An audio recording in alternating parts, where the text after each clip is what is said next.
So here's the setting.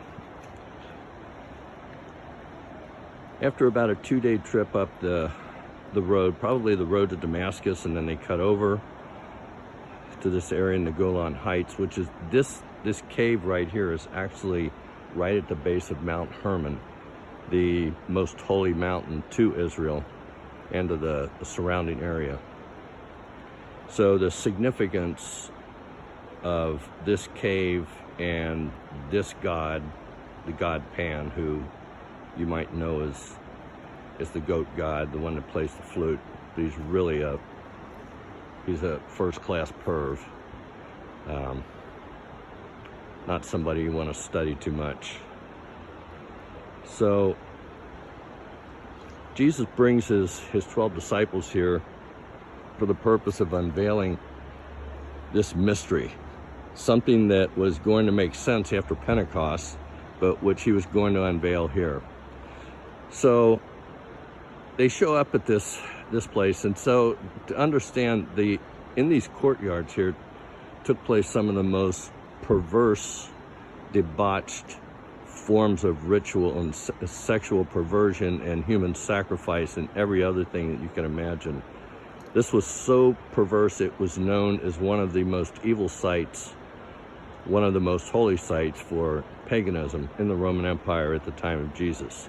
So it was not a place that Jews were encouraged to go to. So Jesus picks this place, brings the 12 here, probably stood somewhere in this area between where the Temple of Pan backed up to this pit right here. The pit itself was known as the Gates of Hell. And then there were some other temples, little smaller places here. But he picked a place right in front of what was known to be called the Gates of Hell. Now, what's the significance of that? Gates in that time signified a place of government and rulership. So basically, he was going to approach the gates of hell, the government of Satan, and he had a message for him. And he had his 12 with him. So he was going to do something fairly unexpected, I think, for everybody.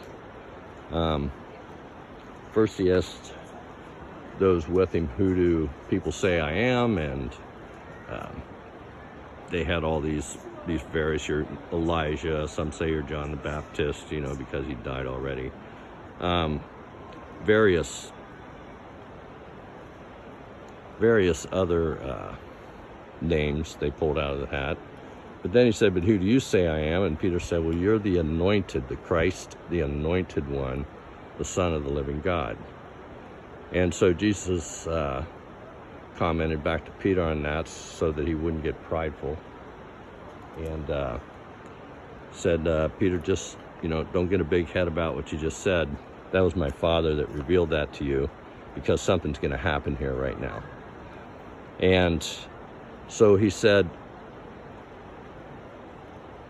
Peter, upon the rock of what you just said, and rock is like the word there is like a jutting out piece of solid rock upon which something could be built, like a foundation. A huge building could be built upon, and it would be sturdy. So he says, upon the rock of that revelation, he said, first, I will build. So this is something that Jesus says he's going to build. I will build he didn't use the word church as we know it. He used a term called Ekklesia.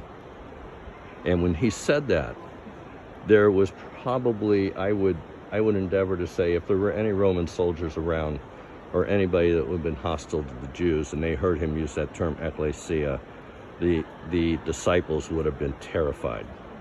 So he says, so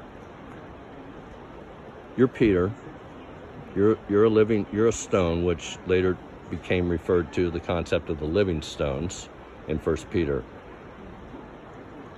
But the revelation, the rock upon which you just said, I will build my Ekklesia. Now, what was Ekklesia? I can tell you what it wasn't. He was not going to build a grouping of synagogues or meeting places around the world for people, for followers of his to meet in.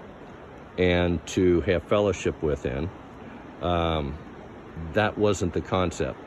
What the Ekklesia meant, and the apostles knew that at this time. They knew exactly what he meant, and it terrified him that he was saying this publicly. I got people coming here. So the term Ekklesia was a Roman government term. When the Roman army went into an area and conquered it, what they did, instead of wiping the people out and trying to turn them and then bringing in their people to occupy the territory, their concept was that they would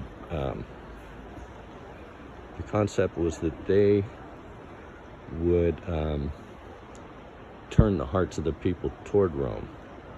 So the idea of Ekklesia, got another guy here. I'll be back.